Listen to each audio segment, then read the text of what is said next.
All right. Let's let some people get in here. What's good, man? Let's let some people get in here and we're going to jump into the news for the day.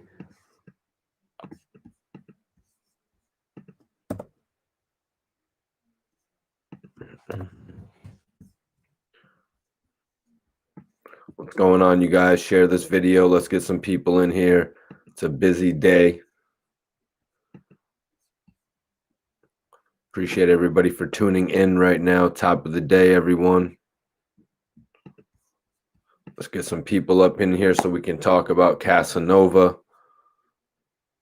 What's going on, you guys?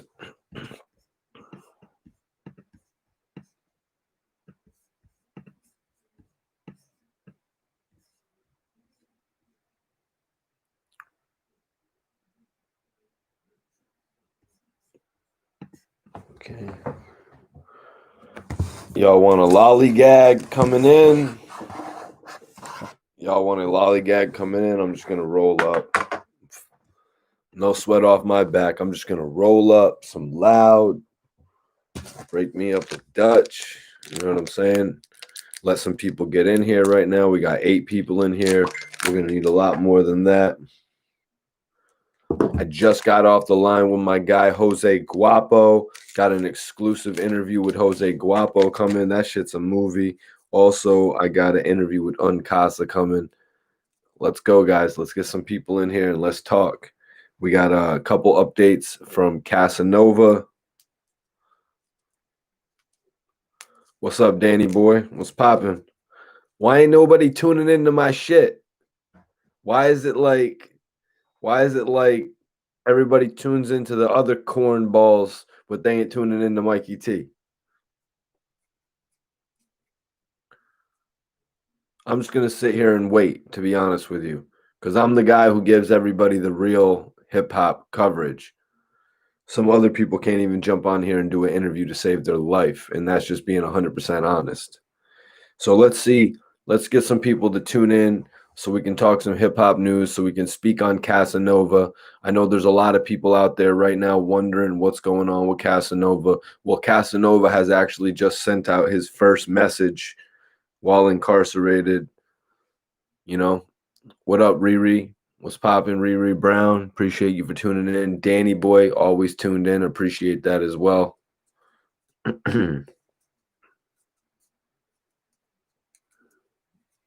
Yep, we got some good shit going on today, you guys. I'm actually gonna put out a new exclusive interview with Cassidy, addressing all the old issues with Cicero.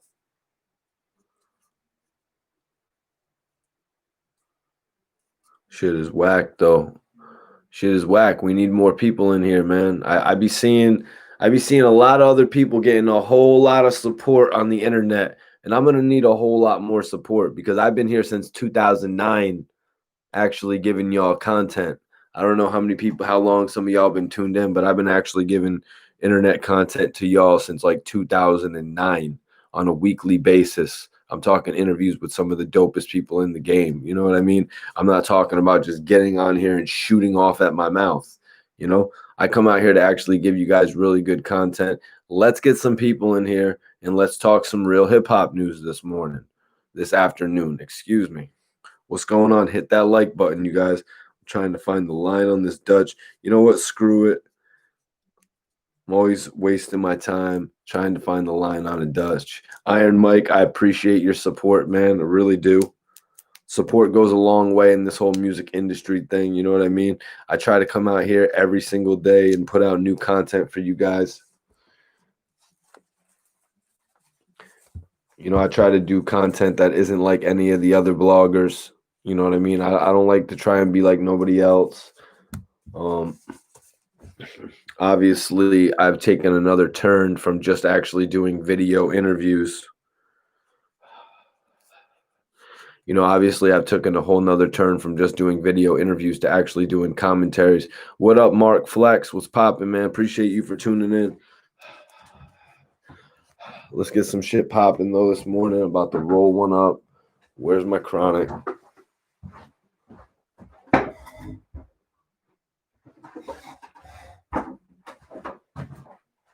And that shit over here. Oh, I must have put that shit away.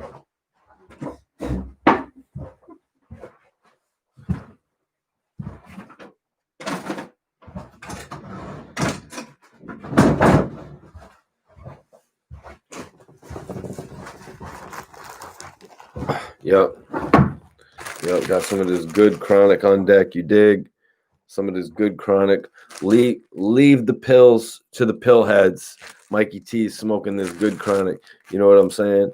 Some of that good pack. You heard?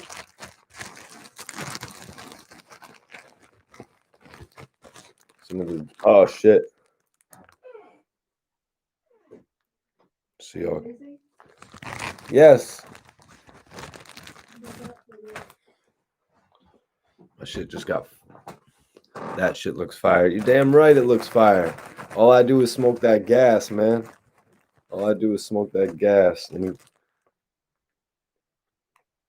know what I'm saying? Like real shit. But drop the butt on the ground though, excuse me. So is Casanova gonna get a bail package?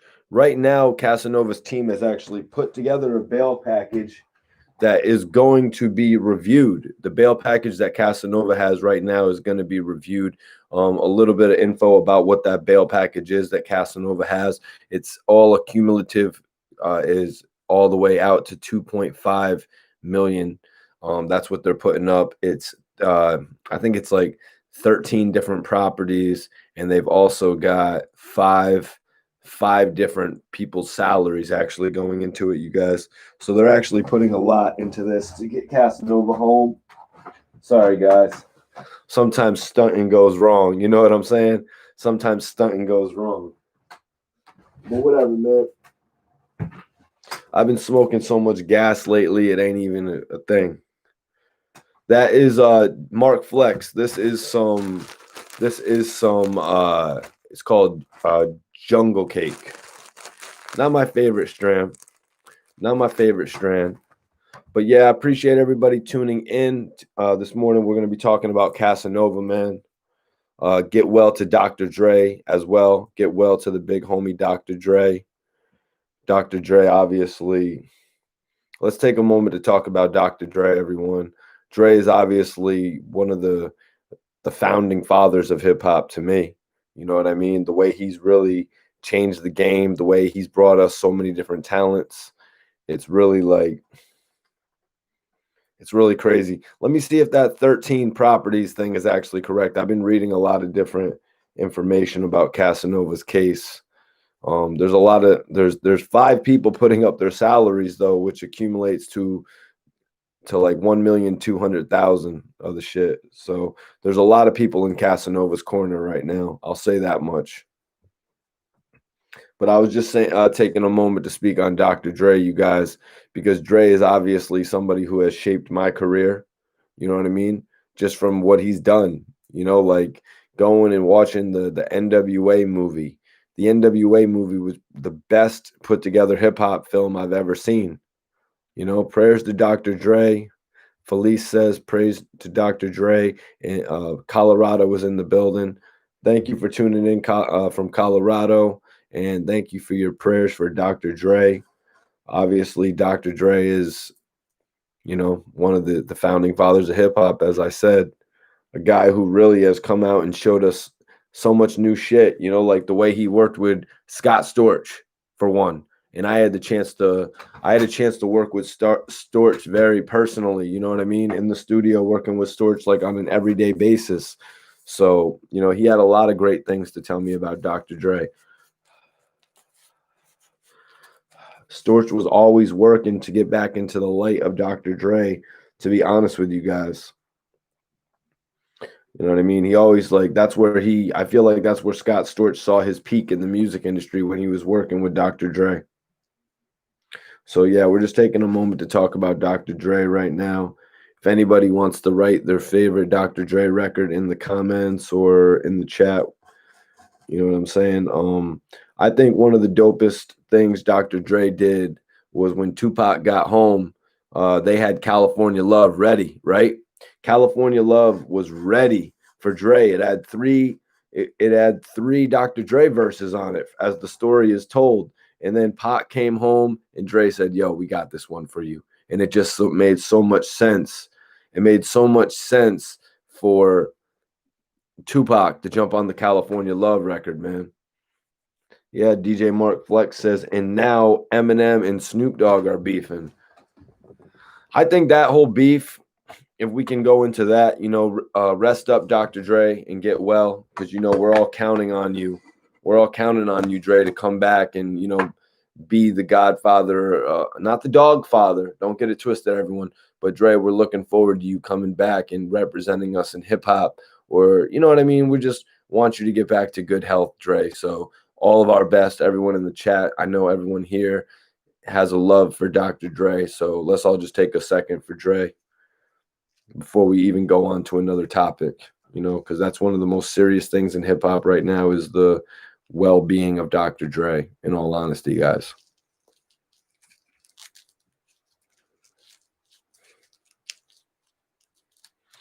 So now I see Mark Flex actually in the chat. He's saying that Eminem and Snoop Dogg are beefing now. Apparently, this all stems from Eminem not wanting to jump on a track with Snoop Dogg. Now, if anybody really follows their history, they know that Snoop Dogg has actually rapped and co-signed Eminem. He has rapped with Eminem, co-signing him. At one point, he called Eminem the Great White Hope on the Bitch Please 2 track. These guys have extended history together. Snoop and Eminem have extended history together. I think this is really a conversation that could be, I think it's really a beef that could be handled with a simple conversation. I got a feeling that it could really just be handled with a simple conversation between these two guys, not between anybody else. Not between anybody else, guys. I'm not talking about Daz. I'm not talking about Corrupt. You know what I mean? I'm not talking about Swifty McVeigh from D12. I'm not talking about the D12 guys, y'all. I'm not talking about the D12 guys, and I'm not talking about the Dog Pound. I'm talking about a simple conversation between Eminem and Dr. Dre, you all. Eminem, excuse me. All right, rest up, Dre. You know what I mean? Excuse me. We were just talking about the well-being of Dr. Dre, the relationship of Eminem and Snoop Dogg. You know what I mean? I think it's really going to come down to them two talking because, like my guy Mark Flex in the chat is talking about, he said that he was actually at the Up in Smoke tour with Dr. Dre and Eminem and Snoop and Exhibit. You know what I mean? Probably the greatest tour that ever happened. You got the Up in Smoke tour, then of course you had the Rock the Mic tour, Anger Management tour, some of the biggest tours in hip hop right there. But I think Eminem and Snoop Dogg will solve their issues with just a simple conversation. So everybody should really stop blowing up so much about that right now. Let me ask you guys in the chat. How far does it seem like this situation with Em and Snoop is going between them personally, or does it seem more like some of the other members are doing the talking?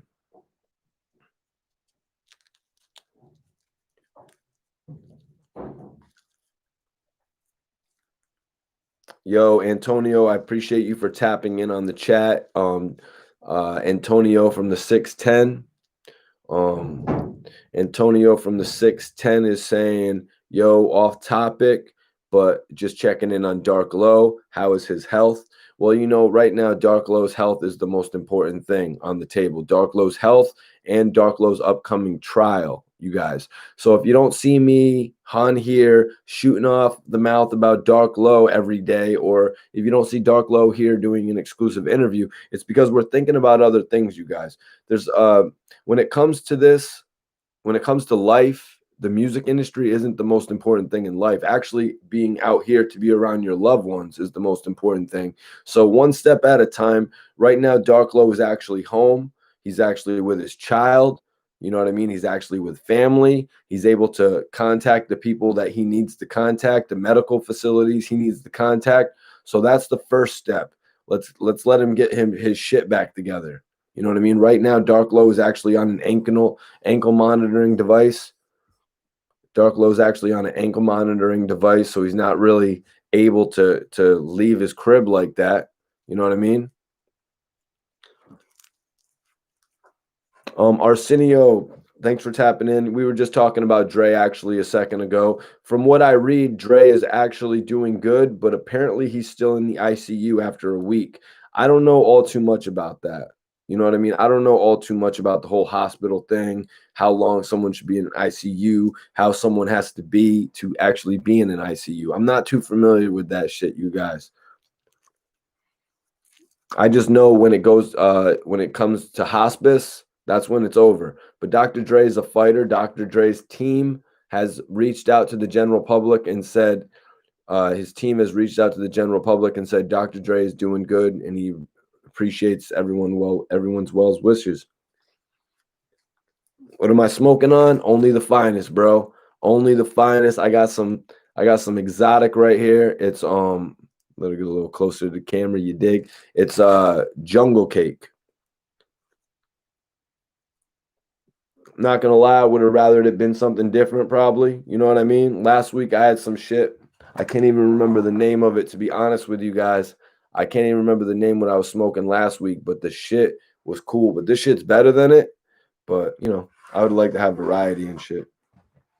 Anybody that really wants to see it.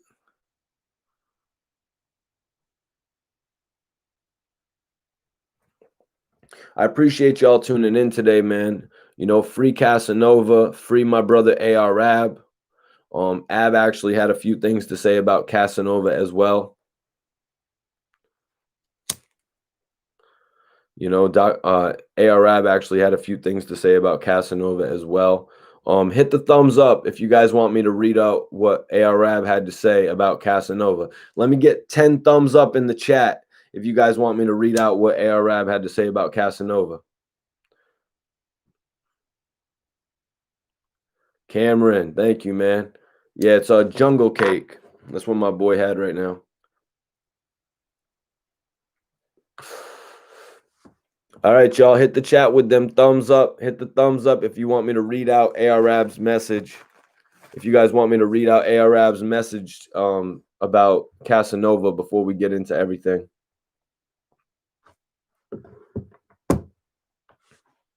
I told Arab, I was like, yo, Ab, Cass's team is trying to put up 2.5 million between assets and money to get him out.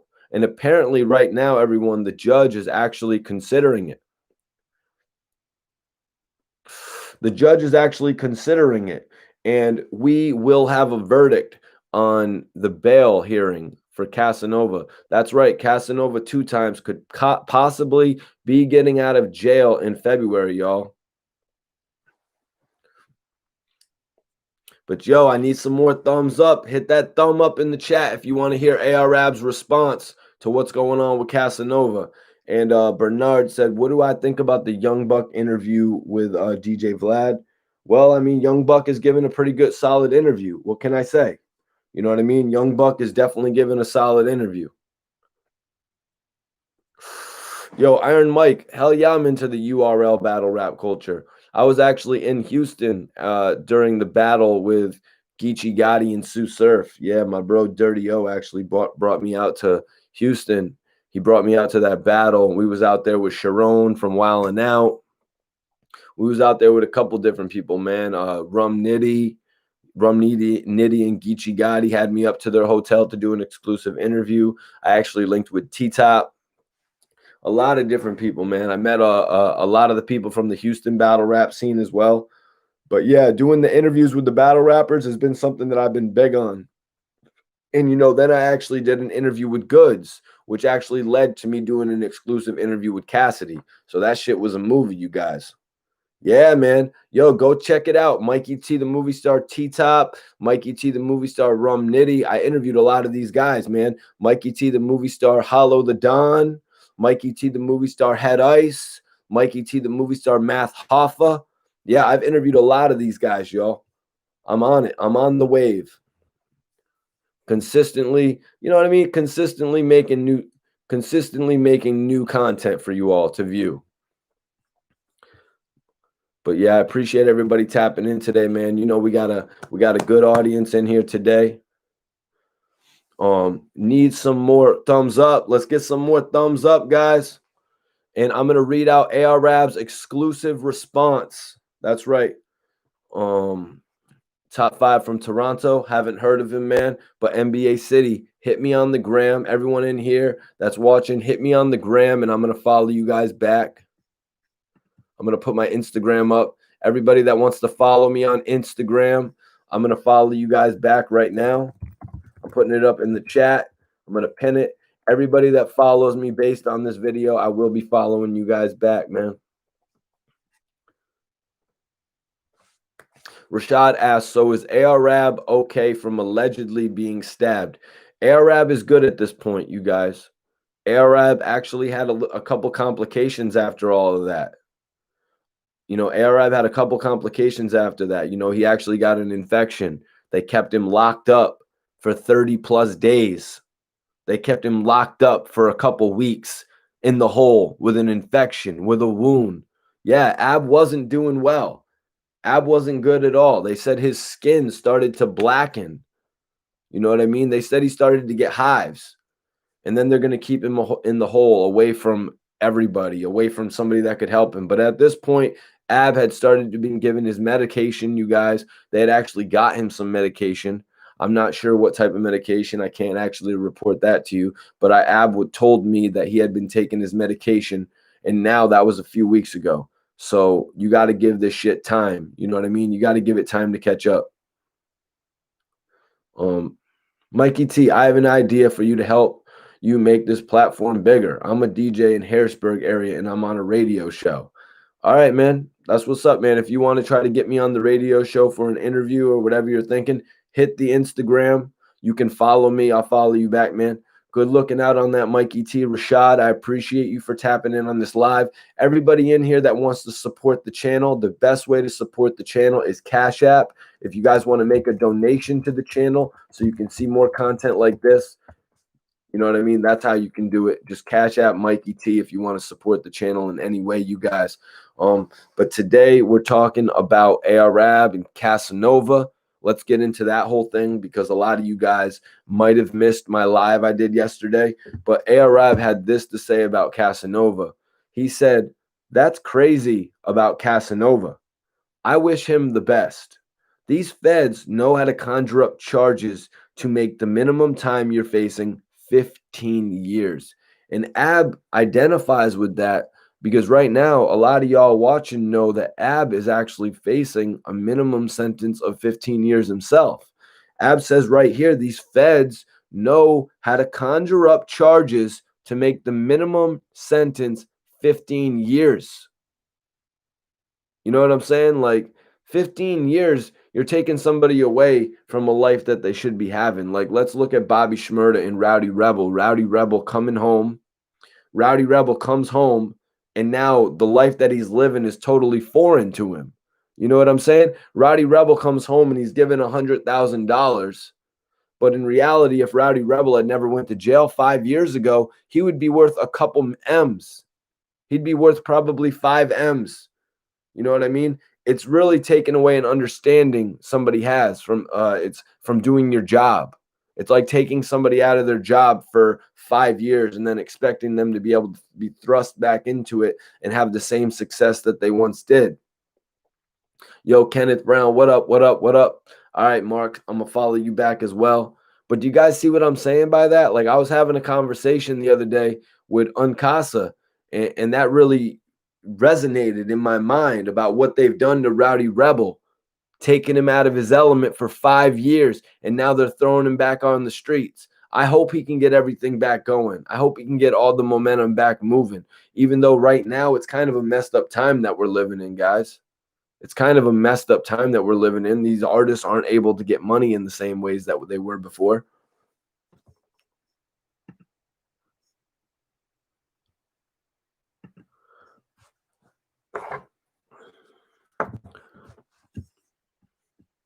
Kenneth Brown was popping. Rashad says, and the feds use the conspiracy and RICO joint to make dudes snitch on each other. Yeah, we've seen that in a couple cases, like even with ARab's case, but with Taz ratting. You know what I mean? Taz ratting, even though he was going to get a life sentence anyways. It's like he wanted to just pull everybody down with him. But then you see it in another case at 6'9", he's ratting and he was only going to get 5 years in the first place. It's BS. So this is what Ab said for everyone just tuning in. This is what AR Ab had to say in regard to Casanova offering up 2.5 million bail. He said that was crazy about Casanova. And this is also in regard to Casanova's whole federal indictment as well. It's basically Ab responding to it. He said, that's crazy about Casanova. I wish him the best. These feds know how to conjure up charges to make the minimum time you're facing be 15 years. SMMFH. They're more criminals than the criminals. Ab right there giving out some good word on Casanova, you guys. Giving out some really good word on Casanova. It's good to hear that Ab actually can come out here and say some stuff like this. You know what I mean? That Ab can actually sympathize with another guy. That you know what I'm saying? Like Ab doing interviews back in the day, when Ab used to do interviews back in the day, he would not want to really talk about any of these other people. Ab was the type of guy who would only focus on himself. Ab was the type of guy that would focus on himself and his team, y'all. You'd hear Ab talking about Dark Low. You'd have Airtab talking about Razor or Skinny Me, or Ab talking about a situation that pertained to him. But Ab didn't really like to talk about other people's situations so much. So nowadays when Ab hits me up, like I got a message from Ab where he's like, yo, Mikey T, tell me some of the new hip-hop news. Tell me about some of the new hip-hop news that's going on. You know what I mean? The fact that Ab can actually ask me about that, the fact that Ab could actually focus a little bit on some what's going on in the hip-hop community, it shows me that he's doing better than he was before. It shows me that he's doing better than he was before, health-wise, but also right now he's clearing his mind and he's realizing that the hip-hop avenue is what's really for him. Yeah, Marksman, Ab actually welcomed Rowdy Rebel home as well. I was speaking on that because Ab had asked me if Bobby Shmurda got out of jail as well. Yep, he asked me if Bobby Shmurda had got out of jail as well. But let's go into this exclusive article now that we got the people in here. Let's go into this exclusive article about Casanova sharing a photo and a message from prison. Major salute to Hot New Hip Hop and everybody else that's reporting on Casanova. Like I said, Casanova was a major artist from New York City. Casanova shares a picture from prison telling fans that he just wants to hug his kids. At the end of the last year, rapper Casanova was dealt a bad hand when he was arrested and charged with racketeering, among other felony offenses. The Brooklyn rapper Staple faces life in prison should he be convicted. Hip-hop enthusiasts are hoping that the judge goes easy on Casanova, who is in a very rough spot. And we've been keeping you updated as his trial inches closer. This weekend, Cash shared a message from behind bars, posting a screen grab from a conversation with his kids and his wife on Twitter. So this was on Twitter. I do believe that Casanova actually got rid of his Instagram account, but a lot of the artists are very forthcoming on Twitter still. So let me read this message that Casanova actually posted. He posted a picture of himself in the orange garment. He was wearing a do-rag. He was on the phone, and he said, all of my life's problems have one simple solution: a hug from my children. I miss y'all. See y'all soon. Yeah, that was the message from Casanova. All of my life's problems have one simple solution: a hug from my children, wrote the incarcerated rapper. I miss y'all. See y'all soon. That's what Casanova wrote in a photo that he released. Cass is wearing an orange jumpsuit and a black head wrap. It's his first tweet since a few days prior to when he shouted out the recently freed Rowdy Rebel, who said that Casanova is innocent. So to my boy who said shout out to Rowdy Rebel, Rowdy Rebel actually referenced Casanova in an interview that he actually did on the street. And Casanova actually posted that on his Twitter, and he wrote, appreciate you, Rowdy. Because Rowdy Rebel said that Casanova is innocent and that the media loves negativity. Yeah, They love to wrap it up like Casanova's this big guy in the street doing these things, and like he's not this guy who was traveling state to state working as singles. You know what I mean? Casanova, if you if you really look back and watch the old interviews that he did, he was a stick-up kid back in the day. You know what I mean? He was a stick-up kid back in the day. He wasn't some drug kingpin. Now that he's got a few dollars, all of a sudden he's a drug kingpin. Like, come on, you're going to have to do better than that. They really want to wrap these guys up. You look at Bobby Shmurda. Bobby Shmurda was on the cusp of being one of the greatest young rappers who was going to make 100,000 plus a show. You look at NBA Youngboy. You look at Kodak Black. These guys who were making 60, 70,000 a show. Bobby Shmurda was right there, and they took it away from him. Look what happened to my brother Chinks. Look what happened to my bro Chinks. He was on the cusp. He was on the cusp of fame, and it wasn't even the police. It was the streets that took his life from him. And the police can't learn from this. The police can't. If it's not going to be the streets, it's going to be the police.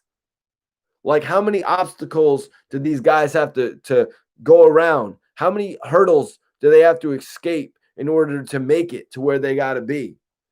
And then they take them out of their life.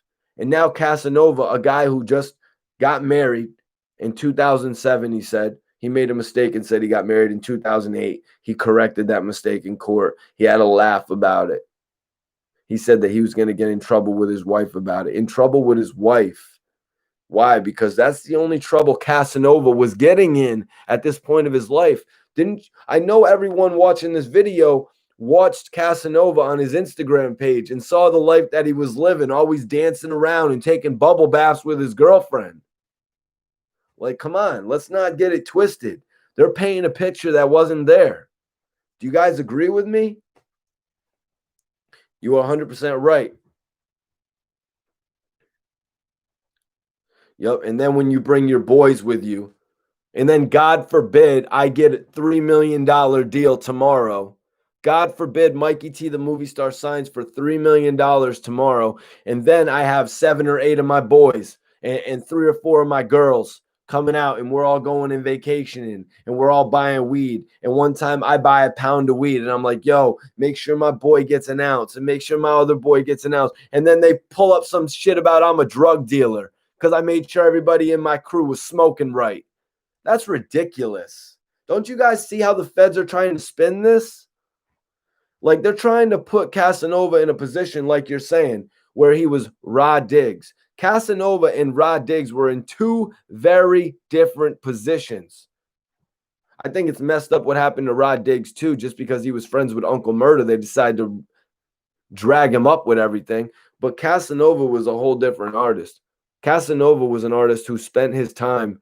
I remember probably one year Casanova was on the tour with Chris Brown. He was on tour with, you know what I mean? He was on different tours. Casanova, in some of the most recent years, probably spent more time on tour than he even did in New York City. Sun and Moon, thank you for tapping in. Good Men TV, appreciate you for tapping in as well. Anybody want to donate to the channel? The best way to donate to the channel and support the channel is Cash App. Cash App, Mikey T Movie. I'm going to put it in the chat, you guys. I'm going to pin it. If anybody wants to support the channel, donate to the Cash App, Mikey T Movie. I definitely appreciate everybody tapping in today. For everyone who just missed it, I'm going to read Casanova's message to everyone right now. Casanova wrote this message and posted on his Twitter account. All of my life's problems have one simple solution: a hug from my children. I miss y'all. See y'all soon. Keyword, guys. See y'all soon. I read a report that the bail package that Casanova has put together, the package that Casanova has put together is worth $2.5 million. It's worth $2.5 million between properties and salaries of several different people of his associates. When you have several different associates willing to put up their salary, which all I can assume to mean is their yearly income and their house, when you got multiple people, 5, 6 people, guaranteeing that Casanova is going to show up for trial, I think it's pretty reasonable to assume that Casanova will be getting out of jail. Casanova actually is going to be considered to be released from jail by February, you guys. By February, we should know if Casanova is going to be able to get a bail package. Um, we've heard other bails. We've heard bails higher than 2.5 million that have been denied. Some people comment and they say, Mikey T, you can't make up your own bail. But they're just giving a couple different examples of what they could put up for bail between the properties, between the amount of money, you know what I mean? Between who's going to vouch for Casanova.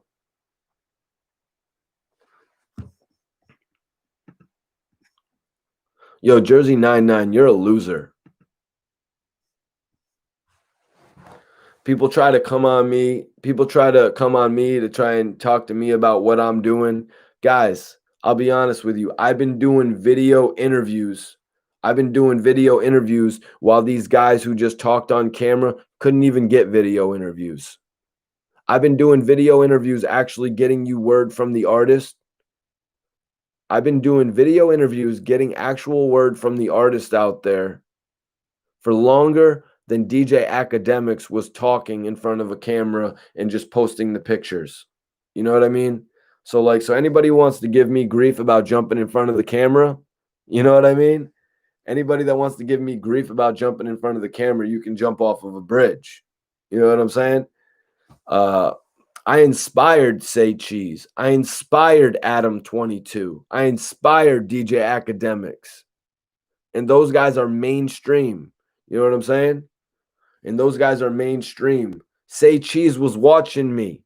Say Cheese saw the name Mikey T, the movie star, and was like, can Say Cheese work? If Mikey T, the movie star, could work as a name, Say Cheese could work too, right? DJ Academics. I got emails with DJ Academics from back in the day before he was an anybody. You know what I'm saying? Adam 22 probably studied my shit. You know what I'm saying? Oh, yeah. Well, yo, Good Men TV, keep on grinding, man. That's what it's all about. YouTube right now. You know what I'm saying? Because unlike a lot of these other dudes who just jumped on the YouTube, artists know how hard it is to break their material. Artists know how hard it is to get your material on a hot website like Hip Hop DX, like All Hip Hop, like Hot New Hip Hop, like Now Right. If there's any artists in here, please agree with me because if you're an inspiring artist, if you're trying to get in the game, it's hard to get your material on all these websites. And that was my blueprint, you guys. Before all these other guys, these interviewers, I was doing my interviews and I had them on every single hot website. I don't think Academics or I don't think Adam 22, they weren't actually doing interviews that was getting put up on these major websites like I was. Say Cheese, you know what I mean? It took a long time for them to actually get it to where other websites were saying, oh, and Say Cheese reported this. No, because other websites be hating on that and they be shutting down content. Yep. But no, I just wanted to address that real quick. You know what I mean? Because a lot of people be giving me grief about jumping on here and doing the commentaries now. In reality, I should have done this a long time ago. You know what I mean? But honestly, I thought I was going to be getting signed to a major record label. Honestly, when I first started doing this, DJ Lazy K and Murder Baby hit me up and said, hey, we do the Cocaine City DVDs and we want to jump behind Mikey T, the movie star. Honestly, when I first started doing this, I was with Bang'em Smurf and we was rocking with Maybach Dice and we was under Maybach Music, and Rick Ross could have hired me to work with Maybach Music, but then the label fell off. You know what I'm saying? Because when they were signing artists like Fat Trout and Tracy T, they had nobody with MMG that was actually reporting on the upcoming artists from their label. Spiff TV and Dre Films didn't know what to do. All they knew what to do was to tell Ross, yo, Mikey T's bad news. Yo, Mikey T's bad news. Yo, but Mikey T's the only one who puts out the content. Spiff TV was so worried about getting famous himself rather than getting other artists famous. And that's what this game is supposed to be about. I'm an executive producer, you guys. You know what I mean? Mr. 999. Thank you for taking that grief away. But I just wanted to explain the whole situation, especially why I fell out with Maybach Music. You know what I mean? Because I was there talking to Ross, and Ross was telling me, he's like, "Yo, go and film Fat Trell and Tracy T."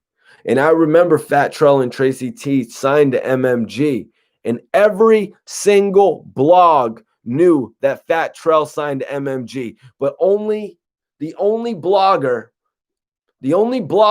and this is before any of these other dudes ever got on a website in their life. The only blogger that posted about Tracy T signing to MMG was me. And you want to know what? Y'all can go check that shit out, man.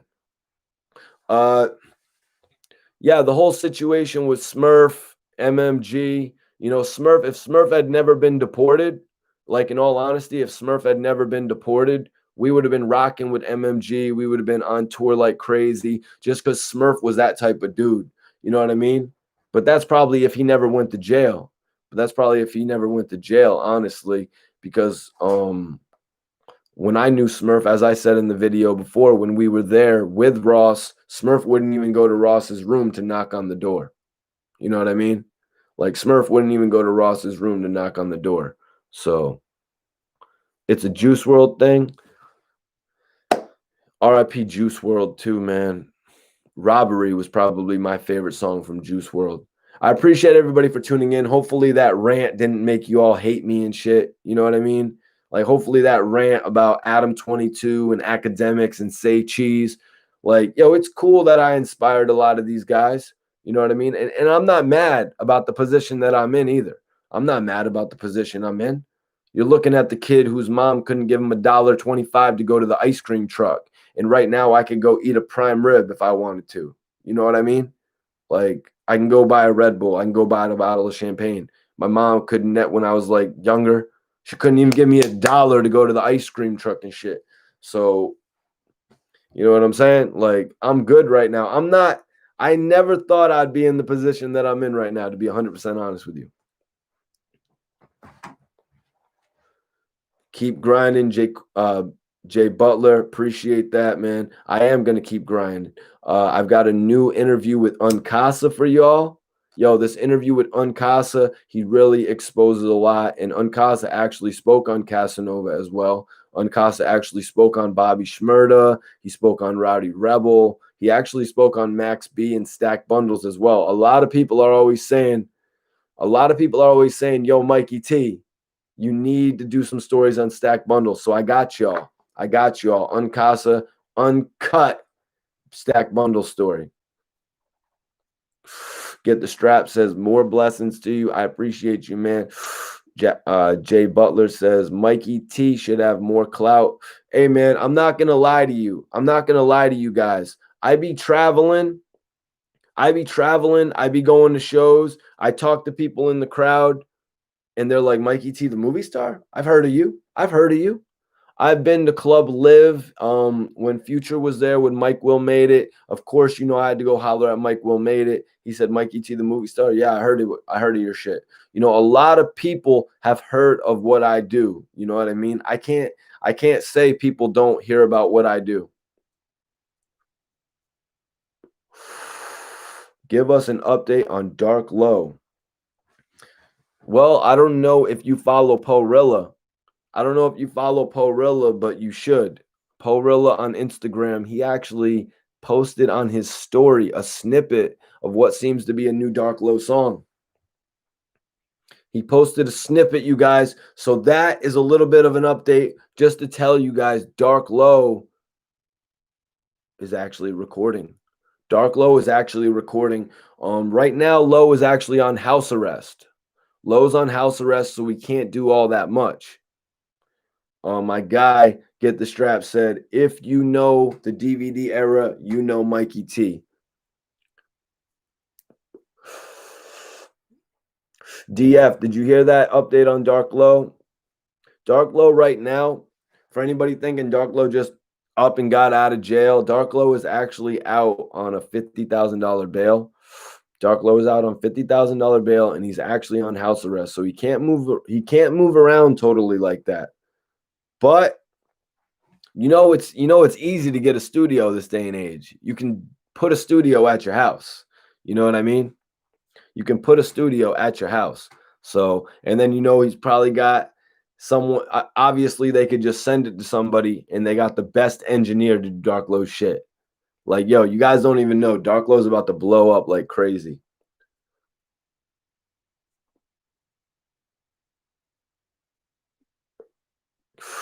Coolie cool. All right, coolie cool. That's what's up, man.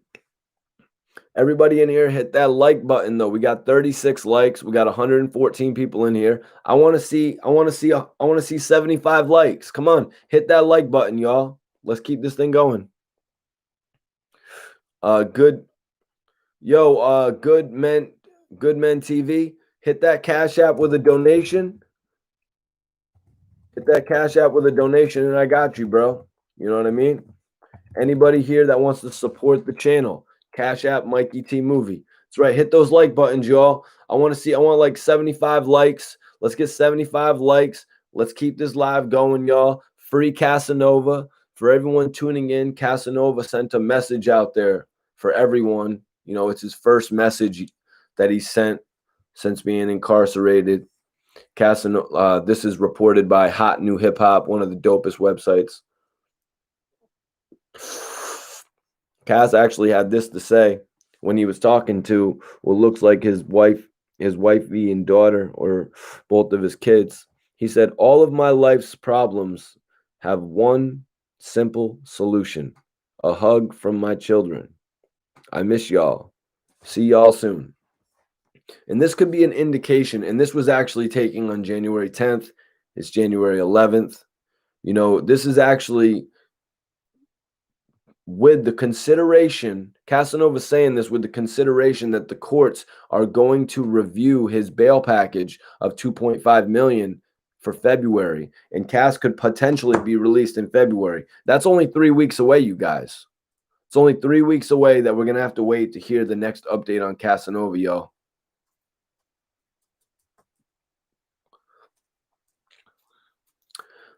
Oh, Arez. Damn, man. Sorry for censoring your comments, man. Yo, if anybody wants to donate, PayPal is upnorthwave@gmail.com. Jaquan Butler said, Mike T, when you and Queens Flip doing a joint venture? That whole thing with Queens Flip, that's something that Bangum Smurf was actually supposed to put together for me. Bangum Smurf was actually supposed to put together an interview with Queens Flip. Nah, appreciate you, Rez, man. And my bad about that, bro. You said that you was a supporter, man. I messed up, man. My bad. I don't ever like to downplay what my supporters say in any of the comments. I don't like to censor, my supporters. But as far as Queens Flip in the joint venture, Bangum Smurf was actually supposed to line that up. And for everyone tuning in, here you go. You're going to get another Bangum Smurf story. Be sure to share this joint, everyone, right now, because I know you love it when I talk about Bangum Smurf. All right, so Bangum Smurf told me that he could line up an interview with me for the Queens Flip show, right?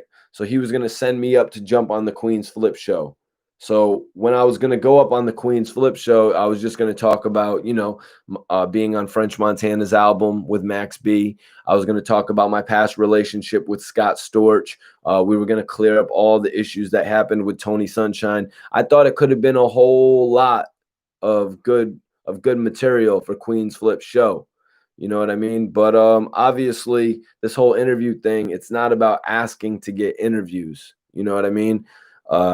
Queens Flip never really reached out to Bangum about that, I guess, or Bangum never reached out to me back about it. Maybe Smurf likes to use a lot of things as like a bargaining chip. You know what I mean? He's like, well, if you don't do this for me, I'll never do that for you, which is whack. I don't like any of my friendship to be like that. It's not, you know what I mean? It's unjust. It's not real. At the end of the day, you know what I mean? It's not real at the end of the day. So Bangum Smurf never really pulled through with that interview for me on Queens Flip channel. And at that point, I really wanted to address everything because, a lot of people are always asking me to address what happened with Tony Sunshine, or a lot of people don't know that I was on French Montana's album with Max B on the intro. You know what I mean? A lot of people don't know that you hear my voice on French Montana's album before his own. A lot of people don't know that I helped bring Scott Storch back to the point where he was on Rick Ross's Mastermind album for the third single. Why don't they know that? Because Storch was doing a live interview on Revolt and he cut me out of it. You know, Storch gave me an opportunity, like I was talking to you guys a little bit earlier about how I was rocking with Ross. Storch was going live on Revolt, y'all. Storch was going live on Revolt, you know, Diddy's TV channel with Ross. It was Ross's birthday. He was having a pool party. Scott Storch called me over to the studio. He's like, yo, Mikey, I need you to help me get ready for this interview. You know, me and Storch were doing all the interviews together, so he needed me to help get him ready. So I go over there. Storch already had like 4 assistants over there at that point, you guys. He didn't need me to help him get ready. At this point, I was becoming one of Scott Storch's best friends. You know what I mean? And I really wanted to take that over to Queen's Flip's channel and address it.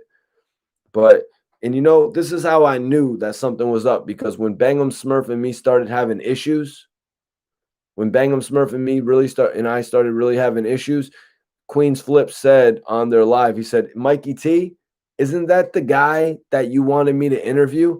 And let's just be honest here. I was doing interviews when Queen's Flip was rapping.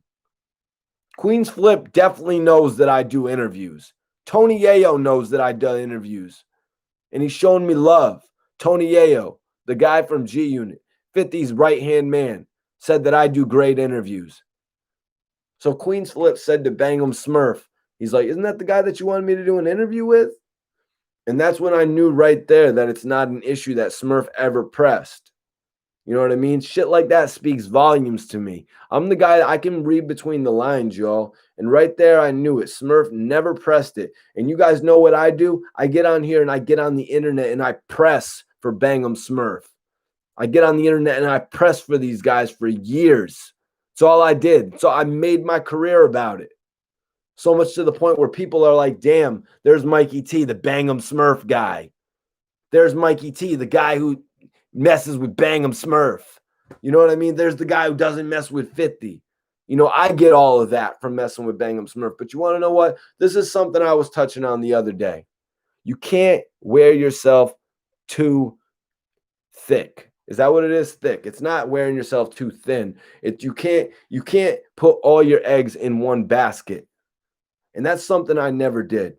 Even right now, when I was working with Bangum Smurf, I'm doing Bangum Smurf material. I'm doing AR-Ab material. Everyone thinks that's all I'm known for. Nah, I could do an interview with anybody in the game, and I can do a focus feature piece on anybody in the game and keep it going for days on end, y'all. I don't need to focus on one artist. I can take a look at any artist. I can take a look at any artist in the game. And you know what? It just helps that much better when I have a little bit more of a personal relationship with him, like Casanova. I went and I interviewed Casanova when he first started in the game because I was working with Warehouse Music Group when I was in Miami. And they were like, yo, you got to interview Casanova. Because at that point, they had Casanova and Manolo Rose. You know what I'm saying? Where was I going with that? But yeah, you know what I mean? It's, oh yeah, that's right. It just so happened that I connected and I was the first one to interview Max B when he got locked up, when nobody else gave a damn in 2011, before Max B became the household name that we know him as today. And they took one of my interviews and put it on French Montana's albums, you guys. You know what I mean? Things like this. You know, working with Scott Storch to the point where he built himself back up to do Rick Ross's third single. Look it up. Rick Ross, Supreme, produced by Scott Storch. You know what I mean? I got a lot of accolades in this game, man. You know what I mean? I love this game. You know, shit's dope to me. You know, doing an interview with Cash Out. Y'all remember Cash Out for riding around with that Nina? Doing an interview with Cash Out literally right after he closed the BET Awards. He performed the last performance at the BET Awards. Granted, Cash Out did chief on my weed. You know what I mean? Granted, Cash Out did chief up on my weed because I was interviewing him, right? I was sitting behind the camera, tripod, interviewing him. I forget whose house it was at. Was it at Jim Johnson's house? It was at some super producer's house. So I'm interviewing Cash Out, and he just kept on talking and hitting the weed. You know what I mean? As long as he's talking, he can hit the weed, right? He ain't gonna break his talking just to hand me the weed. So you owe me a blunt. You owe me a blunt cash out when you see this, man. But actually, never mind. You don't owe me a blunt, bro. That was dope, just getting to vibe with Cash Out after he closed out the BET Awards. Like, I don't know why, but that doesn't register with a lot of people. Like, but for me, getting to vibe with the guy who just was the last performer at the BET Awards, somebody who was like, at this point, I was like 22, 23 years old, probably 24, maybe. So this was like 5 or 6 years ago, obviously, 7, 8, maybe. But I watched all of the award shows when I was 12, 11, 13, 14, 15, 16, 17, until I got too old to be really watching them and just had so much more stuff to focus on. But I watched all the award shows, you know what I mean? And I know how important the award shows are. Wyatt Stone, appreciate the info and keep up the great work. I appreciate you, man. I really appreciate you for tuning in and watching the interviews. I want you to tune in because at like 5:30, I'm going to be releasing an exclusive interview where Cassidy actually talked about taking shots at Murder Mook. That's right. Shit is a movie, y'all. This interview with Cassidy is crazy. I wanted to tell you all, since we got 130 people in here right now, share this live. Let them know Mikey T, the movie star, the future of hip hop is here. But since we got everybody in here, I just wanted to let you guys know I've got an exclusive interview with Uncasa from Dipset coming out this week, where he actually addresses Joel Santana's altercation with Max B. Dope ass story about stack bundles as well. And this morning, I just wrapped up an exclusive interview with Jose Guapo, man. That dude is lit, man. That dude is lit. I'm talking. He's been signed to some of the dopest labels, yo. And my guy CEO Ish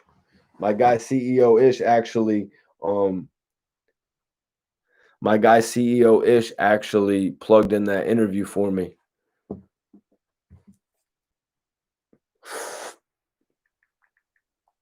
about to message him right now. What y'all smoking today?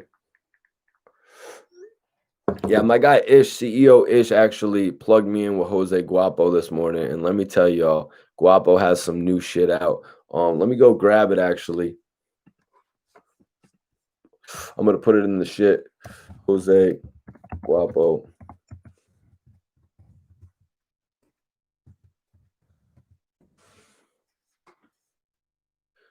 Yup, Extravagant Trench Shit by Jose Guapo. I'm about to put that right up here right now. The SoundCloud. My bad.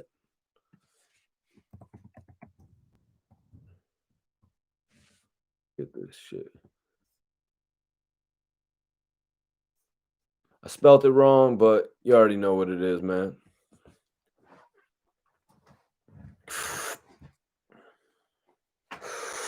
Jose Guapo's a beast, though. He really went in for me on this interview today. Like, yo, he explained some shit in this interview that was crazy, you guys.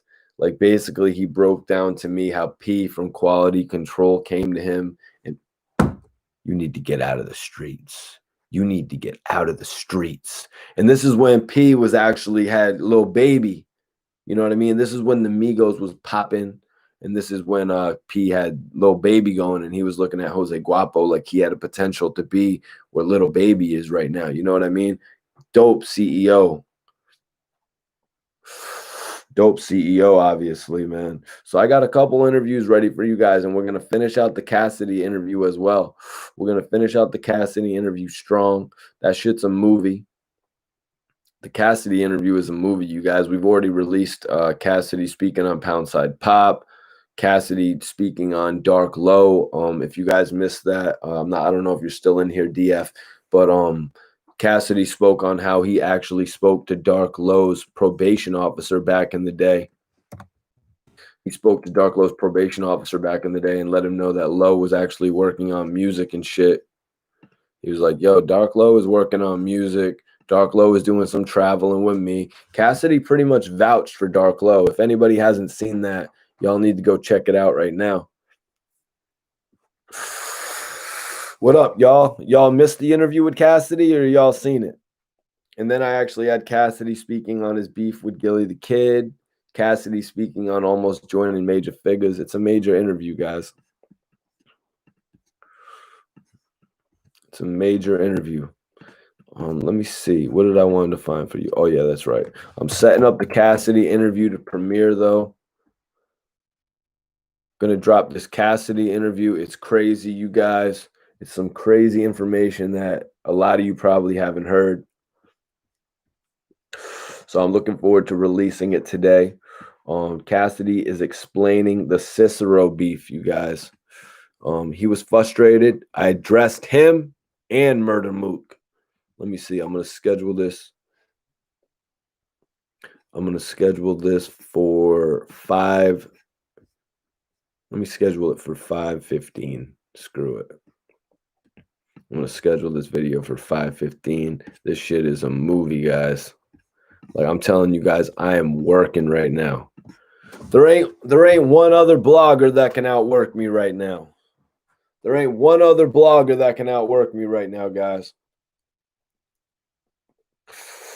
Appreciate everybody for tuning in. Remember to tell your favorite remember to tell your favorite blogger that Mikey T smokes better gas than them. Okay, Mr. 999 says, I hate features. I prefer artists on their songs by themselves, no matter who it is. What time? New interview dropping at 5:15, you guys. No, Cass didn't introduce Low. It was Low. You could catch Low battle on Too Raw for the Streets, Big Duty. Yo, what are you talking about? I'm talking about Cassidy vouching. Dude, I can't even understand your comment, first of all. But listen, I was talking about how Cassidy in my interview vouched for Dark Low to his probation officer and told him that Dark Low was running around and working in the music industry. Don't get my words twisted, please. Please do not get my words twisted. It's like the other day. I had somebody in comment on my video, you guys. The other day I had somebody comment on my video and they said, "Hey, Mike, you got your information wrong. Tony Yayo said that he wanted to sell 700,000 units overall." I'm like, are you crazy? Are you crazy? And I brought up the interview. That dropped before Thoughts of a Predicate Felon all the way back in 2005. You know what I mean? Back in 2005, Tony Yayo actually did an interview with All Hip Hop where he said that he wanted to sell 700,000 units in 1 week. James Brown said, Mikey T, this is the first time I ever saw you blazing on the chat. Yo, no, I always interact with the chatters. You know what I mean? I always interact with everyone in the joint. Mike Perez, appreciate you for tuning in, man. But yeah, I had to break that down. I had to bust that shit out there because that guy jumping on my video, commenting ludicrous on my videos. Because guys, what I try to do is I try to come on here and I try to give you news as real as it gets. I try to give you factual information. You know what I mean? I've studied this since 1998 when I was 10 years old. You know what I mean? This has been the only interest in my life. You know what I mean? Music and entertainment and shit. Oh, my man Jesse and Madison video saying Yayo only went platinum. Bro, newsflash. Nobody thinks Tony Yayo went platinum. Newsflash. Tony Yayo was known for going gold. But yes, Tony Yayo at this point has probably gone platinum. I mean, if you have been toting 800,000 sales, 850,000 sales since 2006, I would hope by 2020 you had gone platinum.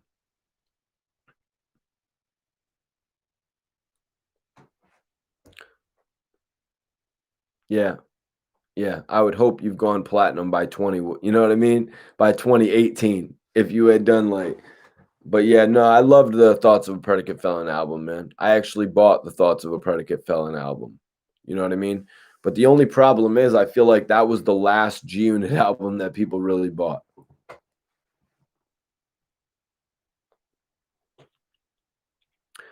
Well, Yayo said I do good interviews, but then he also at one point said I was reaching or something like that. Yayo at one point said I was reaching in my interviews, and I was like, yo, hold up.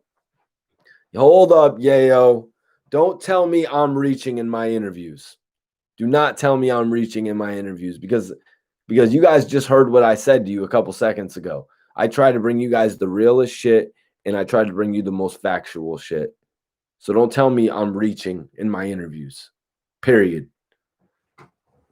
Yo, Sir Early of North Carolina was popping. Yo, Lil Rock, free AR Rab, damn right. Justin Best, yeah, man. You know, it would be dope if the Goon and the Crook could come out, but Dark Low's home now. Dark Low at one point told me, and you should go check this out because it's on the channel. Dark Low actually gave me some information about the Goon and the Crook. If you're interested in hearing more about that, Dark Low said they had about 10 songs done. He said that pretty much he needed to just put it together. That's what Dark Low told me. You know what I mean? In an interview, probably, what was it, in 2018 or something like that?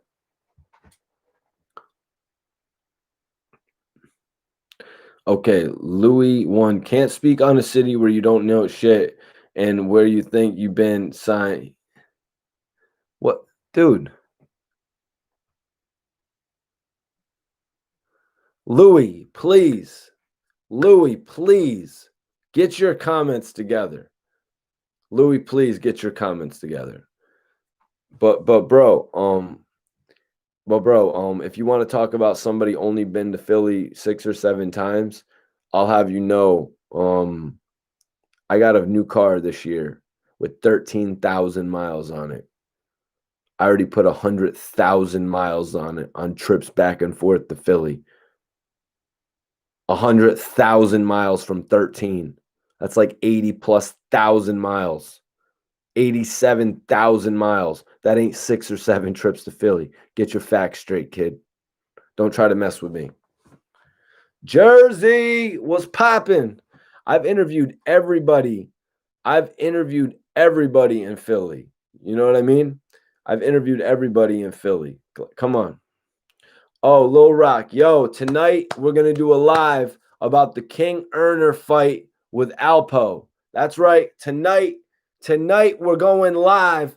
King Earner versus Alpo. Alpo Jr., right, guys? It's Alpo Jr.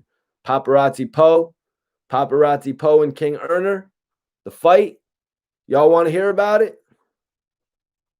I make the Glock go pop 187. What's good, yo? Yeah, no, everything's good, man. Everything's great. You know, we're getting the new year started off right. We're getting the new year started off crazy, you guys. Let me put a link to the new interview, actually. Let me put a link to the new interview in here so y'all can get in tune with it. Cassidy, I know a lot of y'all been wondering about Cassidy's situation with Murder Mook, right? But I got that addressed in the new interview.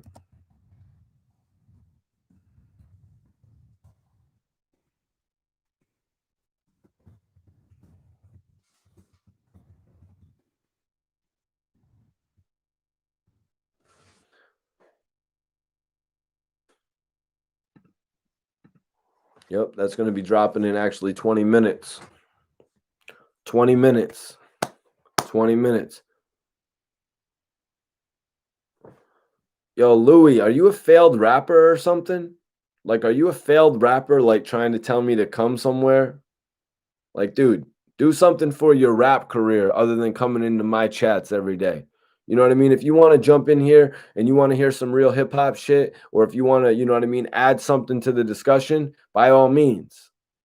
So I'm going to give you one more chance. But if you want to say some more slick shit, you know what I mean? Or if you want to come on here and try to apply yourself in the right way. Now, if you're an artist, if you're a developer, if you're a blogger, a podcaster, if you're somebody that owns a studio, anything like that, any of that is welcome in my chat. Any type of creators like that are welcome in this vicinity. You know what I mean? Even if you just want to sit back and be a fan and watch the content. Any of that is welcome here, man. But I ain't trying to hear none of the negative talk. I didn't see what you said, Jaquan. Peace from NYC. Yo, Jesse, appreciate you, man. Tap in, check out the Cassidy interview, man. It's gonna be a movie. You was the guy with French in Miami recording DJ Khaled Mama sleeping on the job. Hell no, man. No, I didn't record with French like that. What are you talking about? What are you talking about? Jaquan Butler. Or tell me how to pronounce your name, man, because I feel like you need to tell me how to pronounce your name, brother. Listen, bro. No. First of all, I didn't film stuff like that. You know what I mean? I didn't film stuff like that at all when people were trying to do slick shit like that on the camera. I prided myself on doing the best interviews. You know what I'm saying? I really prided myself on doing the best interviews back then. You know what I mean? Having interview content. I really wasn't trying to do no slick shit like filming some weird stuff of people exposing themselves like sometimes some of the DVDs would do. You know what I mean? It was weird to me. You know what I mean? I tried to make my name based off of interviews. Okay, no, I don't think that was Jordan Tower. Yo, I already gave you a pretty dope drop. Just rewind the video after we're done here. If you want, you can rip it and all that. Damn, MHK, what was that message that you retracted, brother? Everybody sees it right now, though. It's in the chat. Chicago, what's poppin', Jesse James? I hope you saw my new interview with Jojo Capone. I imagine you saw my new interview with Jojo Capone because that shit made noise, man. Probably has like 200,000-300,000 views. Yeah, Jojo Capone is one of the best. You know what I mean? He's one of the best. What's he doing now? First of all, he's doing consulting.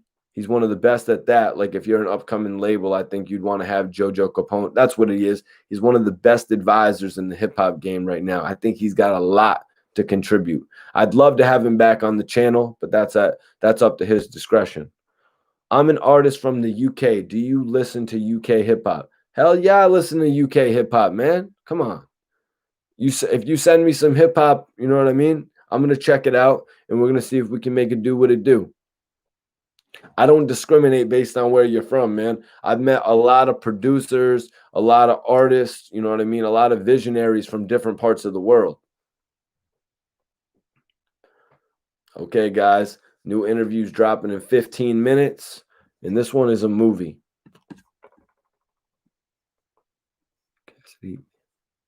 Cassidy explains where the beef with Cicero first started. But then in this interview, Cassidy actually broke it down about how he actually went at Murder Mook as well, which was interesting to me because I never knew that.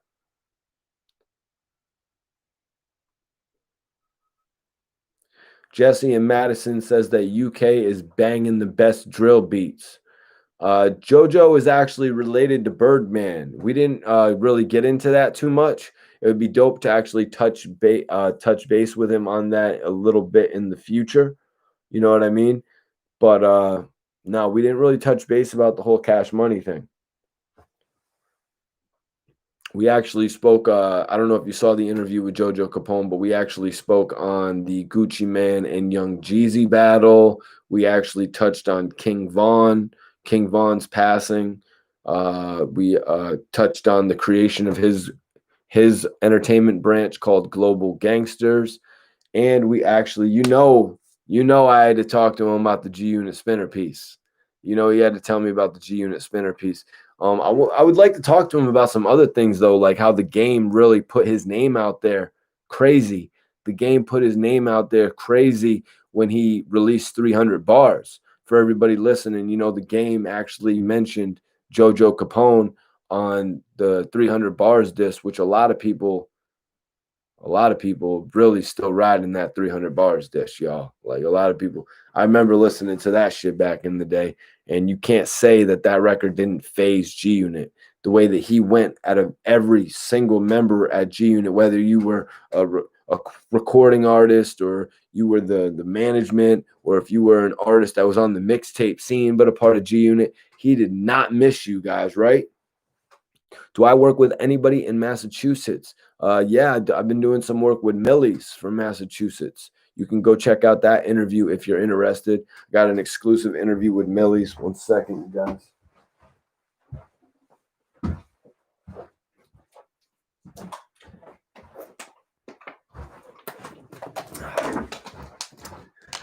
I get a little water. Excuse me. I got an exclusive interview with Millie's from Massachusetts, actually. Like, that's why we here, right? Let's talk about Cass. Like, that's why we here, right? Oh, Casanova. You made me think you was talking about Cassidy, bro. Just because I got the pinned interview link right now.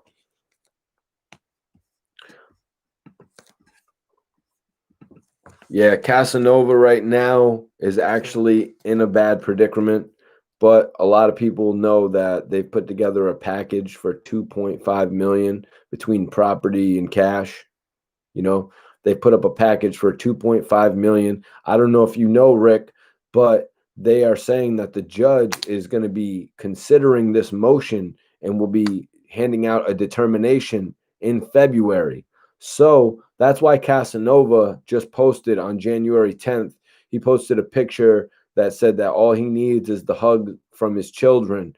And he says that he's going to see them soon because there could potentially be a very good verdict in Casanova's favor in February that brings him home on this bail package that they've put together. I think that would be the best outcome from situation. I think that would be the best outcome from this situation for Casanova to get out of jail and to be able to fight these charges while he's on bond. You know what I mean? I think that looking at his case, it's a 16 count indictment. The case involves 18 people.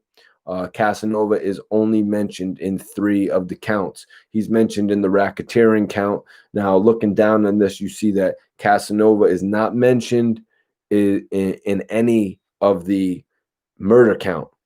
That's a good thing. But the racketeering count itself carries a life sentence.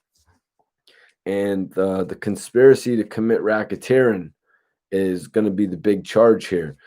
Some of their supporting charges are having to do with the drugs, which is 5 years minimum. The gun, 10 years minimum. Somewhere I read that the fact that he's already a felon could even adjust those minimum sentences.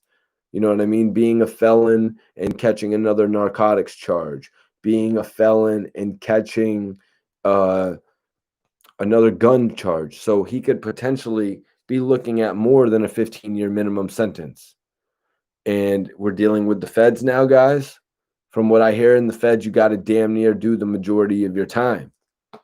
You got to do the majority of your time when you're in the feds. But I honestly think Casanova is going to beat all of this. Honestly, I think Casanova is going to beat all of this because one of the main things that they have in this case is the fact that somebody went, or Soto, I think was the nickname, maybe the last name, drove somebody to take out a 15-year-old. I think that's the main point of this case that they're looking at. I think that's the main point of the case that they'll look at when it comes to the firearms as well.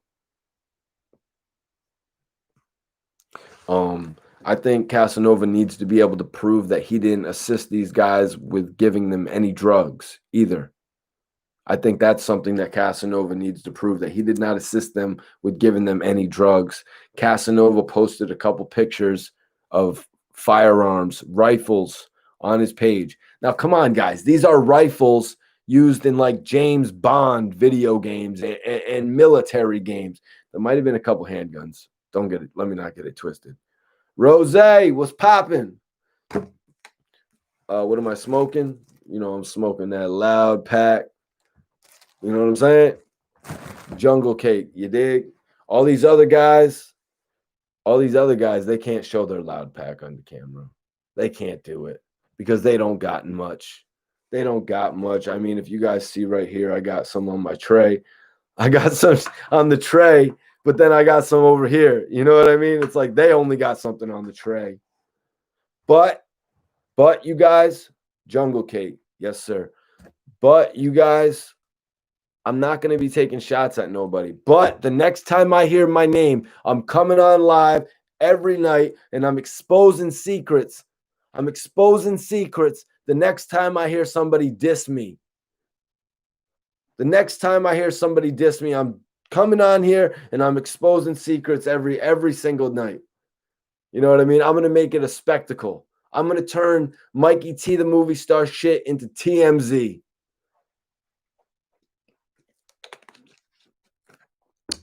Yo, Sir Early, I be getting it so frequently lately, man. I don't even have time to hit the Ziploc bag, to be honest. I just did the Ziploc, and we've been here on this live for like 20, 30 minutes.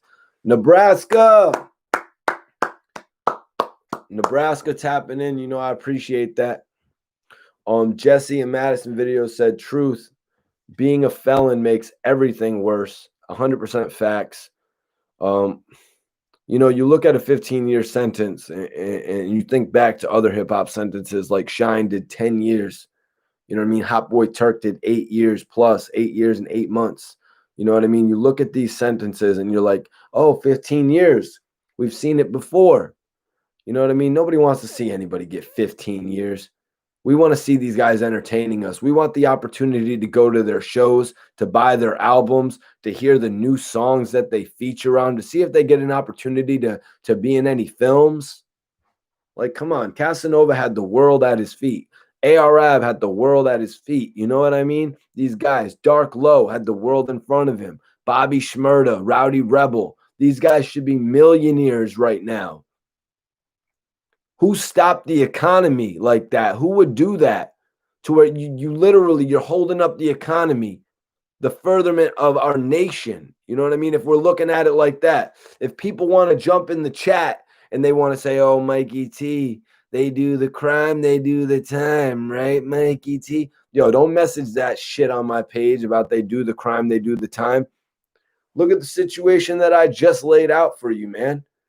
They're stopping guys from becoming billionaires. They're stopping teams from becoming millionaires and setting up other millionaires. You know, you understand what that would do for the economy?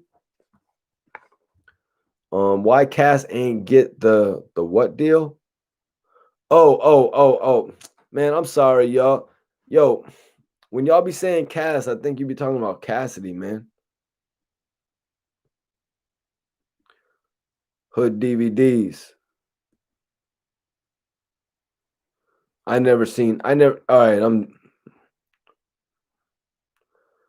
I never seen no video of Casanova telling. You're crazy, man. Is Jojo Capone really going to fight Hassan Campbell for $350K? I don't know that it's going to be $350K. I don't know that it's going to be $350K. I heard some crazy numbers like that, but we're going to talk about that tonight. Jojo Capone, Hassan Campbell, King Earner, Paparazzi Poe. I know everybody wants to hear me talk about the fights. Some people wanted to hear about me jumping in a fight. Some people want me to jump in the ring. You know, but we'll talk about that tonight on the live, guys, if you think I should. Let me get some thumbs up if you guys want me to jump on the live tonight and talk about Jojo Capone versus Hassan Campbell, King Earner versus Paparazzi Poe. Commentary, special commentary by Gilly the Kid and Mikey T, the movie star. They really should bring Gilly the Kid on there. Thank you for that like, bro. Thank you for that like. Fort Worth, Texas. Appreciate you for tapping in from Texas, man. Anybody in here that wants to support the channel, Cash App, Mikey T, Movie. If you want to support the channel, Cash App, Mikey T, Movie. Any donation is appreciated, you guys. For real, for real. You know what I mean? Y'all help this channel keep going. I see we got 105 people in here tonight. We got 105 people in here. I want to say free Casanova. I want to say free ARAB. Free Max B. Free Domination. Free C Murder. Free these men. Let's get these guys out the can, man. Hit that like button, everyone. I appreciate everybody tapping in here tonight. DeReal Nell said, "Are you from Philly?" Let me clear this up for everyone watching. I'm actually not from Philly, you guys. I'm from Connecticut. I don't live in Philly right now. I live in Connecticut right now. I'm actually from Connecticut. I moved to Miami for 5 years, but in 2015, I moved to Miami in 2011 till 2015. 2015, I came back to Connecticut, and I've been turning this shit up, man. Been turning this shit up. But when I was in Miami, believe me, I was working.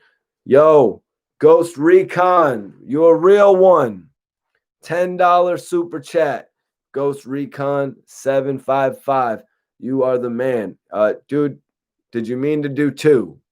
Whatever it is, man, I appreciate you, my dude. Hit me up. What do you got? Ask me a question, brother. And I hope you're tuning in to my new interview with Cassidy. Let me see. I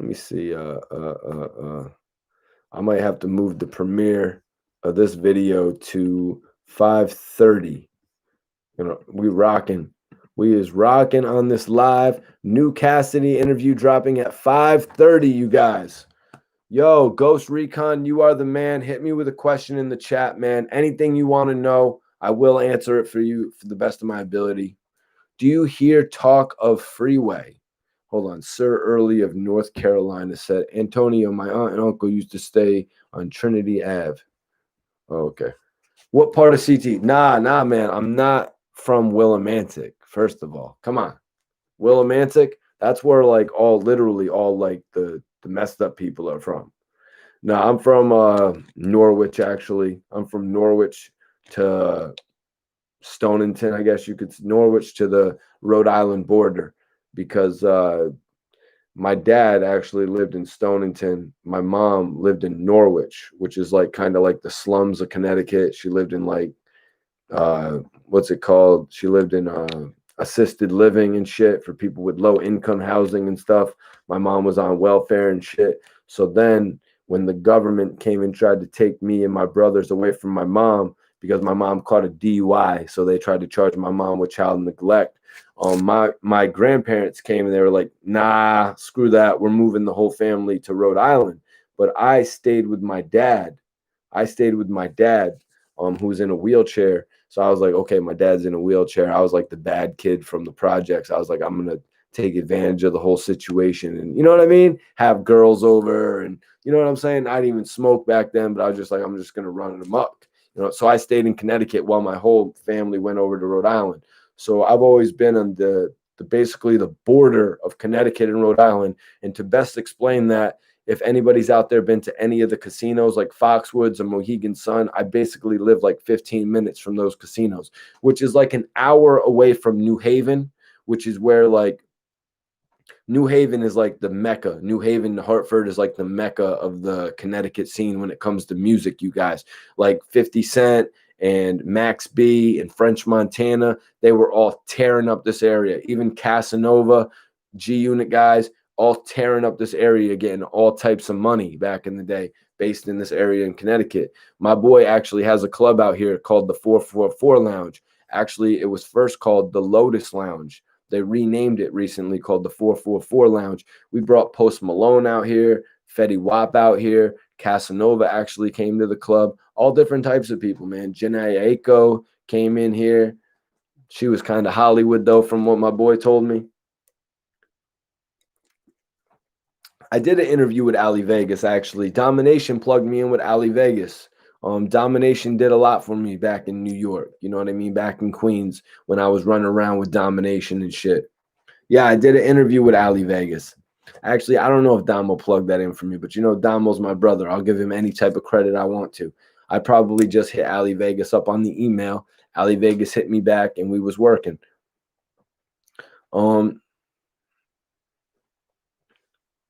Hell yeah, Rose, you can drop a single without. How the hell you ever expect to get fans, man? Domination, no name. Yeah, Domination is the bro, man. Always rep for Domination. When Damo gets home, you guys, When Damo gets home in 2 or 3 years, I'm going to give Domination a podcast. I'm going to give Domination a podcast when he gets home.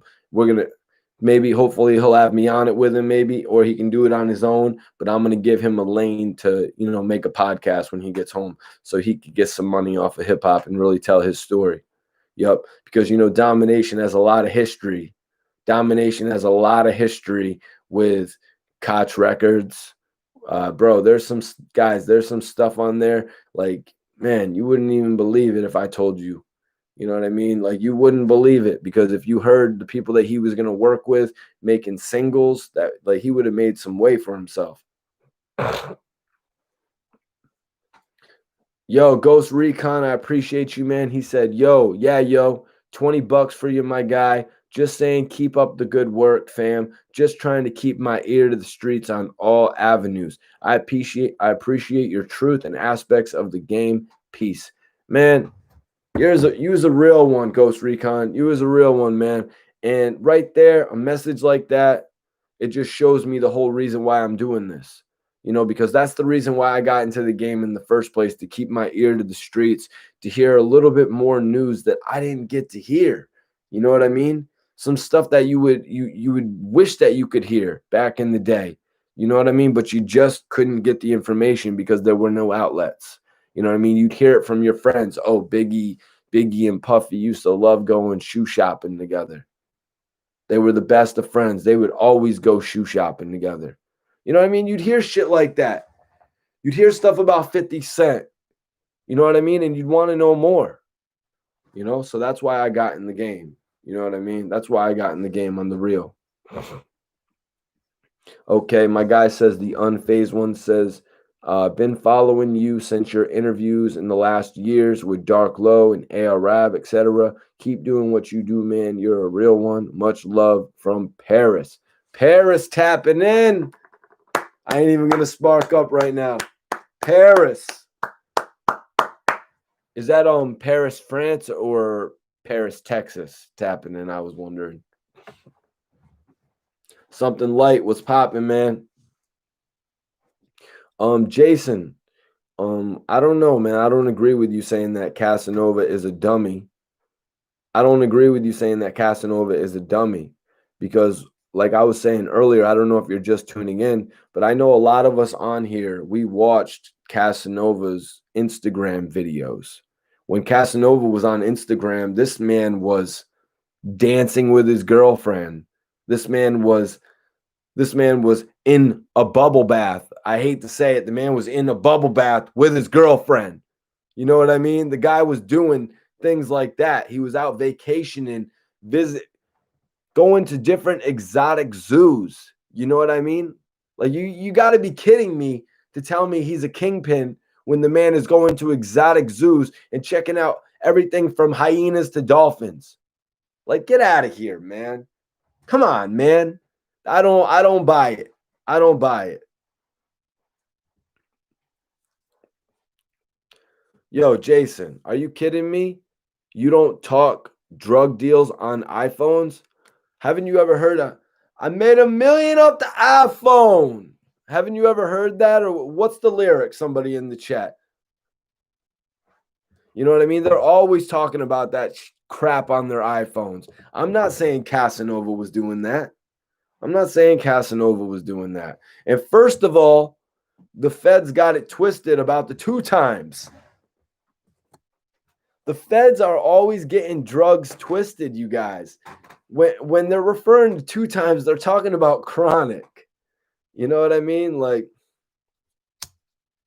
it's like in that movie Molly's Game. The feds had a wiretap of, they keep saying Molly, Molly, Molly, Molly. And then Molly, the girl who was setting up all the card games, she was like, they're talking about the drug Molly. Like, but maybe Casanova selling the 2 times weed really wasn't the best thing for him. You know what I mean? But the man was a hustler. He had an OnlyFans. He had his music career. He had features. He had, you know what I mean? He had the weed that he was selling the 2 times. Like, he had a bunch of different avenues of getting money. Chris Moore, the best way to get in touch with me is on Instagram. You guys can follow me on Instagram at Mikey T, the movie star. I'm going to post it up right now in the chat. Y'all can follow me on Instagram at Mikey T, the movie star.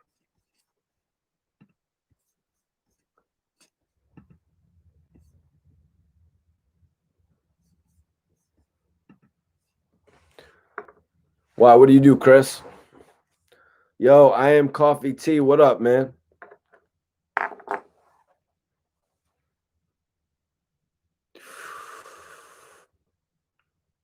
No Name said, show me a nug of the jungle cake, bro. I'm in Brazil smoking trash. Here, let me see what I got for you right here.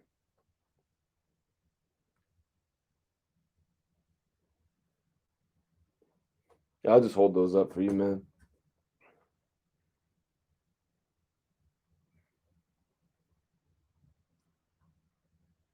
That's gas, man.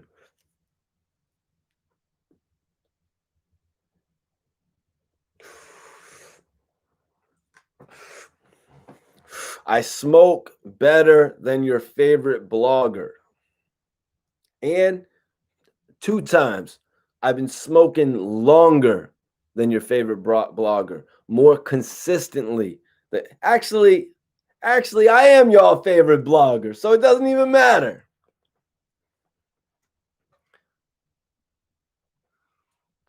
Bless up, MT, which is right? Gas or ganja rat? Gas, I guess.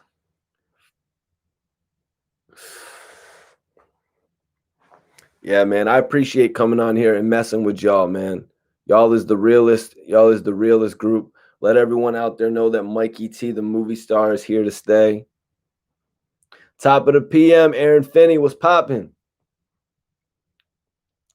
Yo, what you going to grab, Ghost Recon? What's the flavor you got on deck for this one? Has anybody in the chat smoked Casanova's Chronic 2 times? Hold on 1 second. 1 second.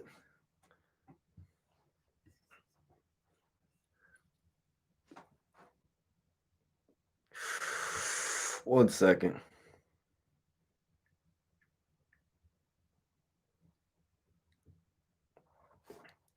No, man.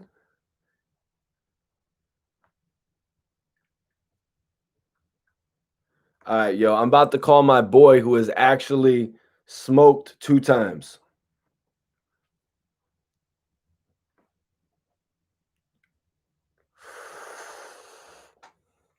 Where can you get it? Chronic 2 times. What's the genetics? Detroit here. Yo, Detroit, what's good? Yo, I'm about to find out.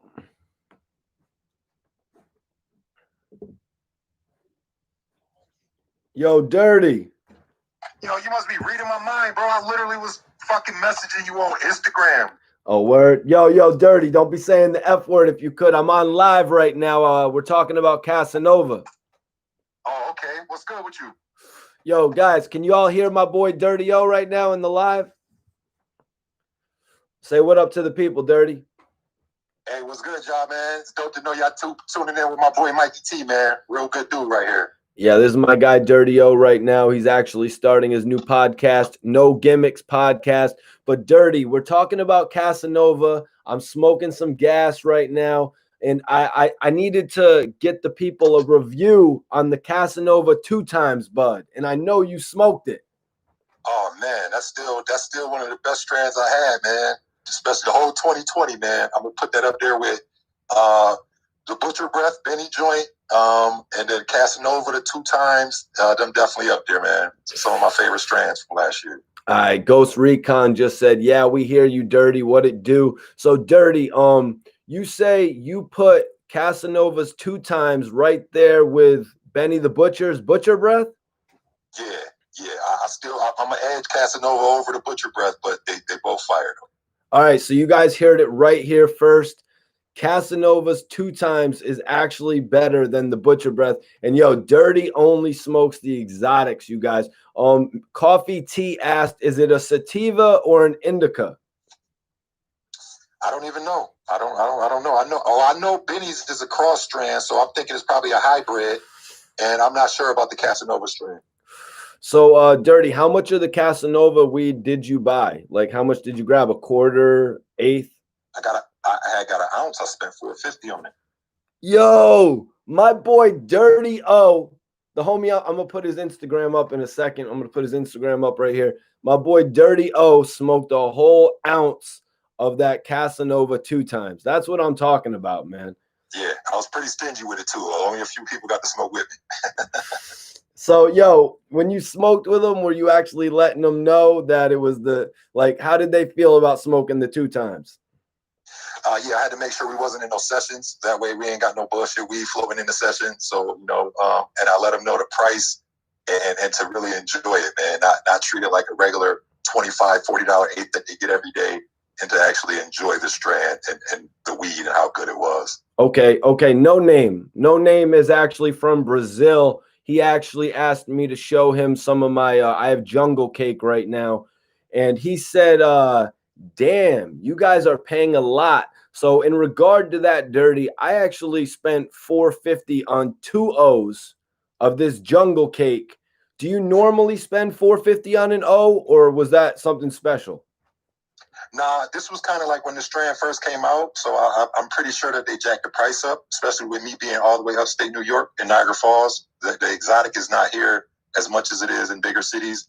So I'm pretty sure the price was jacked up. I'm thinking they probably really run about $350 to $400. Yep. And plus, no. Typically, I'm spending about $275 on an ounce of some good weed. Right. And like Dirty was saying, when he would actually smoke with some of his friends, and all y'all take note to this, like Dirty would smoke with some of his friends. He'd have some of them over to his personal studio, I assume, and he'd tell them, yo, right now, yeah, Dirty has his own studio in Niagara Falls.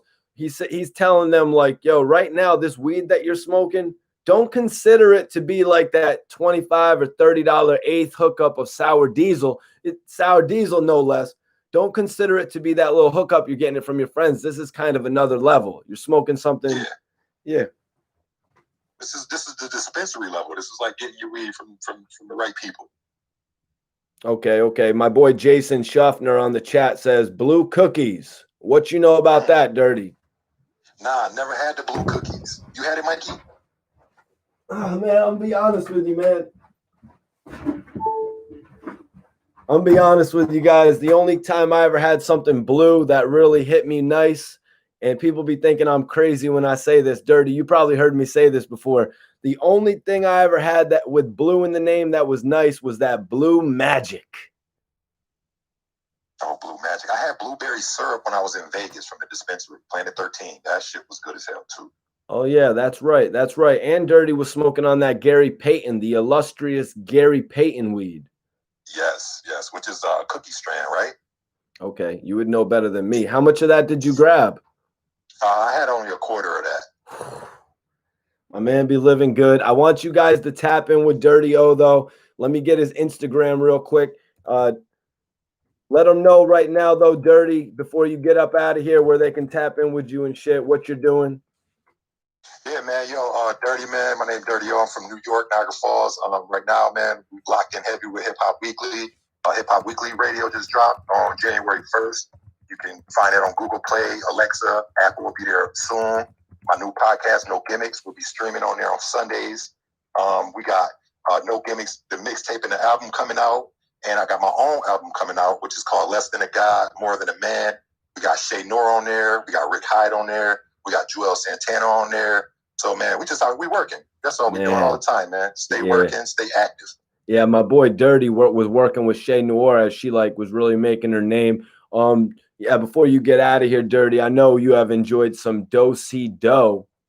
Yes. I just actually got some of that from Boston. My people from Boston brought that down here for me. Yeah, my dude right here, John Brasher in the chat, is saying that Do-Si-Do is in Denver right now. It's fire. You ever been out to Denver, Dirty? Nah, no, never. Yeah, we need to go. Denver? I know in Denver, John, I know you can correct me if I'm wrong, but I think in Denver they actually do the marijuana cup or something like that, the weed cup. Oh, the cannabis cup. The cannabis cup. Yeah, I know that go through like Boston. It go through a lot of cities. I heard about that last year. Yeah, we got to get some tickets for that, Dirty. Yeah, man, 2021 might be the year for that, Mikey. Hell yeah, Dirty. I appreciate you tapping in, though, bro. I got your name up in the chat. I let everybody know Dirty is tuned in with Hip Hop Weekly. Also, No Gimmicks podcast dropping this month. Stay tuned for that. Yes, Mikey, take it easy, bro. Always good to hear from you, man. All right, Dirty. Enjoy the rest of your day, man. All right, bro. Yeah, that was my boy Dirty O. I had to bring him in here for a second, guys, because Dirty O actually has tried the Casanova 2 times. You know what I mean? Dirty O has tried the Casanova 2 times. So I wanted to bring him in here to actually speak on that, since nobody else in the chat had really tried it before. Now he actually explained that weed is a little bit different because it's more expensive. Excuse me, guys. I'm just getting something changed real quick.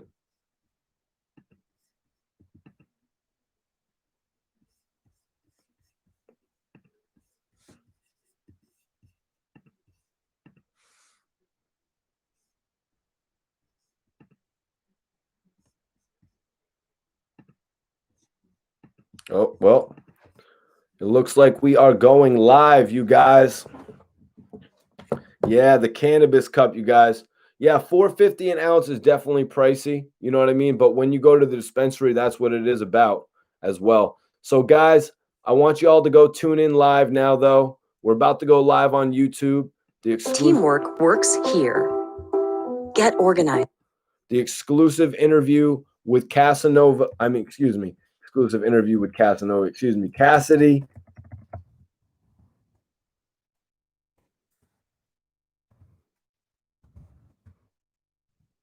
Everyone click over to the Cassidy interview right now, if you will. Cassidy interview is dropping right now, guys. I appreciate everybody for tapping in. Cassidy is actually going to be speaking on taking shots at He's going to be explaining taking shots at Cicero, and he's going to explain taking shots at Murder Mook. This is probably going to be the first time you guys have heard Cassidy taking shots at Murder Mook.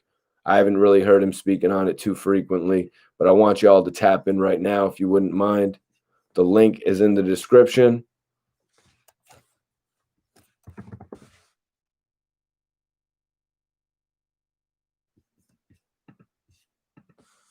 Appreciate everybody for tuning into this live. Like I said, later on tonight, we're actually going to be talking about King Erner versus Paparazzi Poe.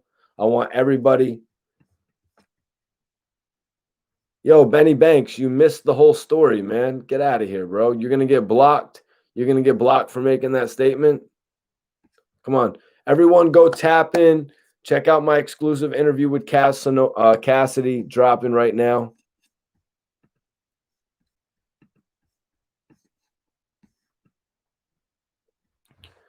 Knack Fury 340, appreciate you for tuning in. I'm about to get off this live.